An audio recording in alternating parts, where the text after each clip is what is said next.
buddeen arrii baase silas numa bada. واحد السلكي أمر كقبل من ثلاثة. نين نبيك هني عربستني واتك أرومال. إسلام من كان كيتو كامل منامن. نتي أبوتا إساتي بالله خبجال كنيلة. ما كيس الجبسة ويادا. ترانا قادم لوجن. ما تشتني.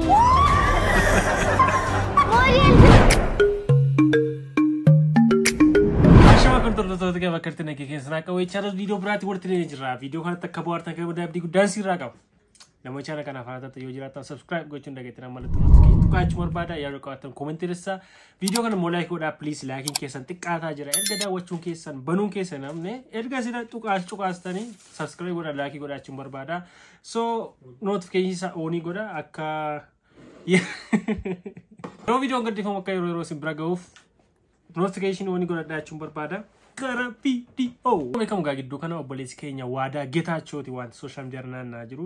Waadaa Getaachoo nama barreessaa kitaabaa fi walalooti jechuudha. So namni kun erga qabamee hidhamee achi buuteen isaa dhabameetu jira jechuudha. Namooti baay'ee waadaa Getaachotiif sagalee ta'aa jiru. So namni kun balleessaa tokko malee qabamee hidhameedha kan odeeffatamaa jiru jechuudha. Kaleessa dogoggoroota hedduu irra siif darbuun koo miira kee kunuunsuuf miira koo sarbuun koo hidhaa cancalakeen dhiiga coccobsuun koo hadhaa jechoota kee ciniinnadhee obsuun koo danqaatuu naaf keessuu afeesi ciibsuun koo dabatuu naaf deessuu kufeesi tumsuun koo balfatuu nafaaltuu dhagna kee dhiguun koo na cabsuutuu yaaltuu dideesitti hiikuun koo tartaa jedheen malee bartaa jedheen malee sodaaf miti yaalee ammoo hammeenyi kee cimnaan dhukkubaaraa fiddee bilcheessee sitti himnaan na dhaga'uu diddee amma garuu boqonnaa haaraadhaan sammuu kiyya kiisee naaf gamee dadhabnaan murteesseen si dhiise nuffeen garsi gatee si xuuxee akka gadaa buddeen arrii baase silas numa badaa. Namoota hin beekne waadaa Getaachoo gurbaa kanaa gurbaa qaxalee kanaa gurbaan kun walaleessaa fi barreessaa kitaabaati jechuudha. Hojii aartii keessattis gahee guddaa taphataa jira. So namni kun erga qabamee achi buuteen isaa dhabamee jira. Please namooti sagalee ta'aa fi namoota argitan immoo faamilii isaatiif beeksisaa jechuun barbaada. Galatooma. Ani arendegu ya dambalash ya kabe modi lalash ya dambalash ya kabe modi lalash ani arendegu ari bombing garam bau kampo ke apa ya dambalash ya kabe modi lalash ani arendegu ari nagar bombing garam bau kampo ke apa ya dalesa adanya tazunta alanya ebu camai sarandara ya dari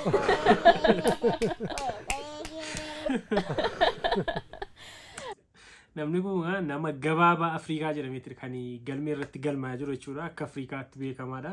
Reefuudha kan inni galmaa'e nama biraatu qabatee ture. Amma mucaan kun argamee reefu miidiyaan argee miidiyaatti beetu nama Afrikaa jedhee galmaa'e dinqisiisoo Afrikaa dinqisiisoo Afrikaa irratti galmaa'ee jira. So namni kun seentimeetira 60 jechuudha hojjaan isaa umuriin isaa immoo umurii waggaa 19 nama naannoo Arsii kanatti nama dhalatee guddate jechuudha. Warri bira jiru kun abbaa isaaniiti. Yeroo dhalatu sana akkam ture? waaga silkii amma harka qabannu tana ture xiqqoo ture haga galnu takkan ta'e ammoo haatiif abbaan nama gattu gataa hawaasni illee ka jedhan jira kana ijoollee kaawwan guddaa qabdanii gataa namni jedhallee jira nu gattuu garaa nu nyaata zeenaa qaba garaa nu nyaata inni dhalootuma isaa irraa nama kabajaa qabu tokkollee akkaataa rabbi isa uumeen ka rabbi wabbeeka malee an amma hoggaa sagalee kana ka waliin ture simmintoo irra bulaa yoo san hojii harkaa kanallee mo'aa qabaa mana bishaan boollaa kana hojjedha mana fincaanii hojjedha ogummaadhaan iddoo kana dhimma amantii musliimaa arrabsuudhaan kan wal qabatee namooti waa'ee sooshaal miidiyaatti waan itti fakkaatee fi amma beekumsa isaanii dubbataa jiru baay'een isaanii jechuudha. So namooti waa'ee garasiif gara namooti dhagaa walitti guuran jiru namooti jechootaan baay'ee wal arrabsaa jiran jiru. So wantooti namatti hin tollee fi wantoonni fokkisootaan baay'eedha kan sooshaal miidiyaa irratti mul'ataa jiru jechuudha. So isaan keessaa kan wanti baay'ee fokkisaa fi waan namatti hin tolle hojjete gurbaa kanadha jechuudha. Gurbaa ammas irra viidiyoo siin fidu kana meen daawwannaan. Yeroo hedduu jechuudha. Yeroo hedduu Itoophiyaa keessatti kan musliima arrabsu kan nabiyyi keenya sallallahu alaihi wasallam kan gaddeebisee arrabsu kan maqaa nabiyyi keenyaa nyaatu kan maqaa isaaniirraa gad hin teenye bara baraan eenyuun ijoollee Oromooti malee saba biraa kan musliima gadhee kana wajjin Oromummaa hin yaamamu. Ani musliima, ani islaama. Ani deeggaraa nabiyyichaati alayhi salaatu wassalaam. Isiniif galee Itoophiyaa keessa immoo dhugumatti musliimni hin jiru. Amma gurbattiin suni ijoolleen akkas nabiyyi keenya alayhi salaatu wassalaam bara bara yeroon teessee ijoolleen Oromoo nabiyyi keenya arrabsitu isinii jiru warri biyyaa jechuudha. Silaa biyya jiraadhe wallaahi azim elaa soomanni kuni kun raamadaanni kuni wallaahi nama soomana kana baasu rabbiin nan taasise nama sana silaa nama nabiyyi keenya musliima arrabse islaama arrabse amantaa musliima arrabse nabiyyi keenya arrabse ni wallaahi azim maqaa rabbiiti rabbiin yoon kijiba adubbadhe rabbi musliimummaa kiyya islaamummaa kiyya narraafu isiniif galee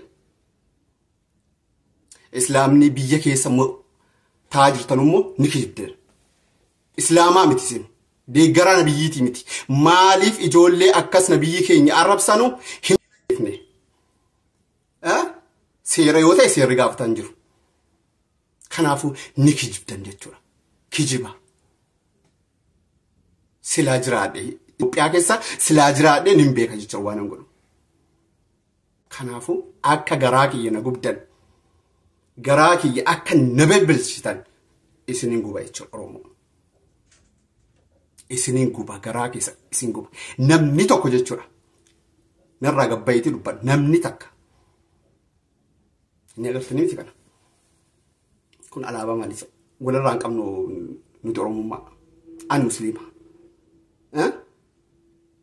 nabiyyi keenya arrabsitanii waa takka Oromummaa walirraa hin qabu keessaa ba'een jiraan ni agartanii miti kana arki akka garaa kiyya na gubdee isiniin guba jechuudha ilmoo diqaalaa ganaa sii miti paartii kee hunda kan deeggartu hunda gubne jechuudha agartanii miti wanti asirra argaa jirtanii gurbaan kuni amma amantii qorrafte jechuun alaabaa gubaaraa jechuudha. So walumaa galanii amantii namni kamiyyuu kabajamuu qaba arrabsamuu hin qabudha. Garuu gurbaan kuni hojii gaddeebi'ummaa hojii gadhee hojii sirraan eegamne hojjechaa jechuudha. Amma kana gubuu fi amantii isaarraa namoota akka amantii isaarraa namni hin arrabsinee fi mirga amantii isaatii eeggachuuf alaabaa gubuun walumatti nufu jechuudha. Kan amantii sana arrabse nama dhuunfaa nama tokkodha yookiin nama lamadha. Namni sun immoo Oromoo bakka hin bu'u, paartii bakka hin bu'u, alaabaa bakka hin bu'u, waa tokko bakka hin bu'u. Nama sana mataa isaati jechuudha. Karaa ittiin gaafachuun danda'amu yoo jiraate seeraan nama sana gaafachuu. Maaliif abbootiin amantii jiru, jaarsoliin jiru yookiin gorsanii deebisuu yookiin jaarsummaan deebisuu yookiin nan doggoreen dhiifama gaafachiisu akka inni doggoretti jechuudha. Kanaaf seeraan itti adeemanii seeraan gaafachiisuudha. So sababanni amantii musliimaa arrabseef alaabaa qabsaa'ota meeqatti dhuman qabsaa'ota keenya hedduu isaanii kan qalaqe alaabaa kana qalaqe musliimota baay'een isaanii amantii adda addaa keessa namooti jiran jiru. So sanii fi alaabaaf amantii waan walitti fidu gonkumaan jiru jechuudha. So namni kuni hojii fokkisaa fi hojii gaddeebi'ummaa hojjete. Kan biraa immoo osoo biyya kana jiraadhe nan ajjeesaa jedha. Doolaara 10,000 nan ergaa namni ajjeestanii viidiyoo waraabdanii argatan yoo jiraattanii doolaara 10,000 nan gashaa ajjeesaadha. Maal jechuudha kun immoo jechuun nama ajjeesuun bakka asa biratti salphaa ta'e. Nama kana seeraan gaafachuutu danda'amu.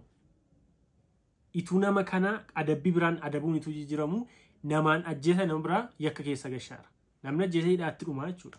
So namni kun yoo dhuguma waan akkasiin godhatee ofiisaati qaamaan dhufe tikeettii muratee dhufe ajjeese deebi'uu hin danda'a ture. Yoo dhuguma hin danda'ama seeraan nama ajjeesuun eeyyamamaa dha ta'e jechuudha.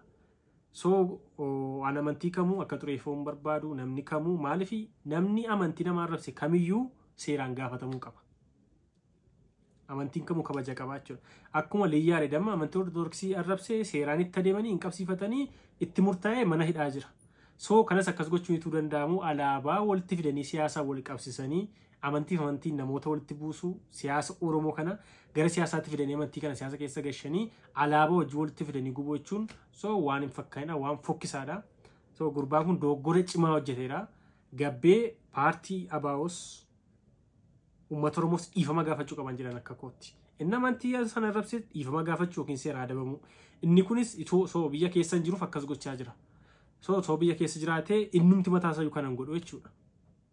Sanii fi aga danda'ametti innumti mataasaa dhiifama gaafachuu danda'u qaba. Inti wallahi sirrii miti. Sirrii miti.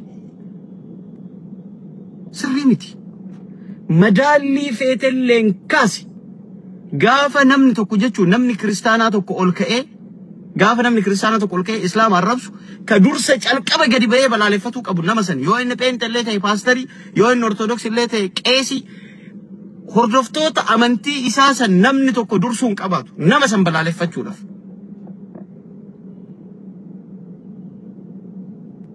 Sigalee garuu wanni amma tayaa jiru faallaa kanaati keessattuu mootu majlisni Oromiyaa minaaminni kunniin kun qoy majlisa jechuun teessoo biyya Arabaatitti namni irra taa'u kana soofaa isinitti fakkaata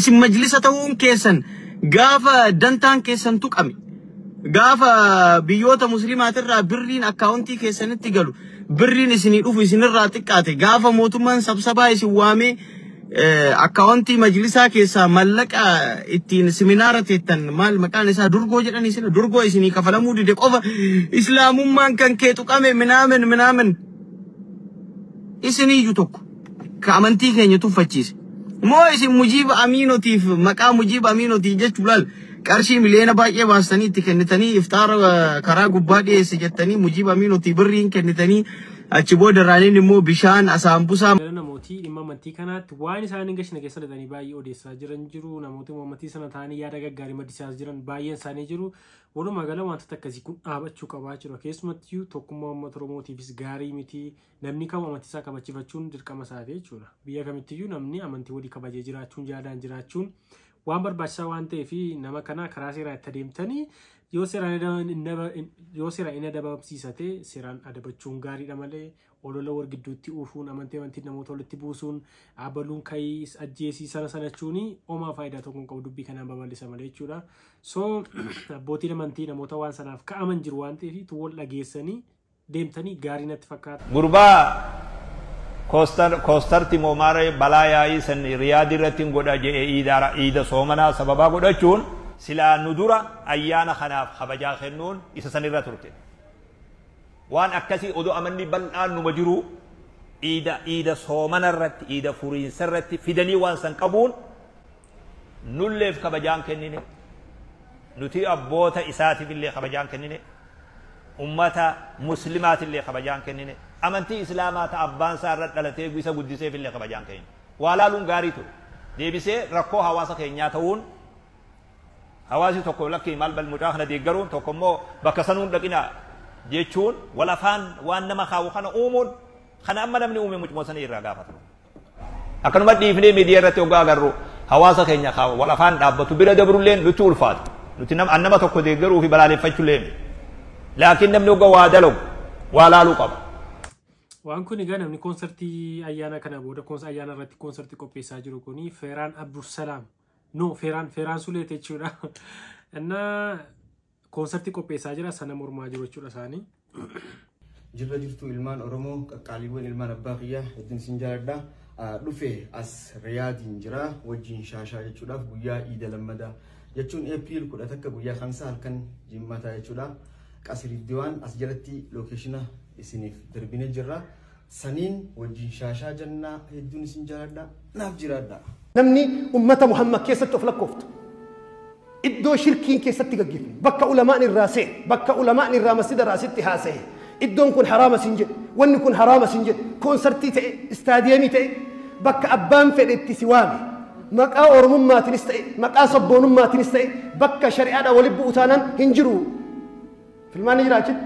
Keessumattuu rakkoo guddaa waan ta'e koonsartiin rakkoo hin qabu garuu ayyaana kana sababeeffachuun waan jedhe fakkaatanii ayyaana kana sababeeffachuun immoo rabbiin kadhattaa waaqa kee galateeffattaa bara gaarii yeroo gaarii soomana gaarii waan turee fi waaqii kala galateeffachuudha waaqa kadhataa inni immoo kanaaf konsertii immoo wal dhaachuudha keessumatti iyyuu amantii fi sirboonni wal keessan dhooneef jechuudha. So sana darbee namooti dhaquu barbaadan immoo jiru innis qopheessuu mirga isaati garuu waan sana walitti hidhuunsaa gaariin turre akka kiyyatti. So maybe guyyaa isaa jijjiiree innis guyyaa konsertii isaa jijjiiree yookiin isin beeksisuu danda'a namooti bashannoo barbaadan akka inni bashannuu dandeessu jechuudha.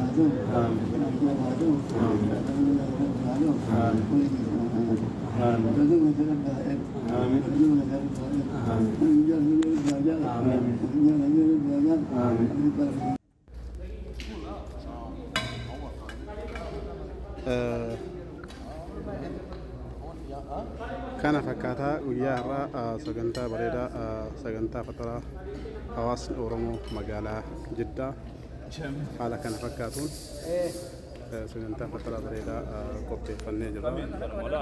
Daaddaa Jawaar wajjin jirra.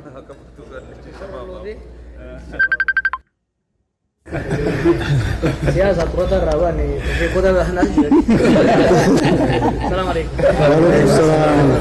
Boleh kan kita dari rawa kota. Kota boleh dari kalau sudah jalan terus. Ini tani kira kontrol lebih untuk mana. Pakai secipsa, waliada, wargara. Biti rapuke sih dia itu ayo dah. Tangga rawat dan wada. Allahu Akbar.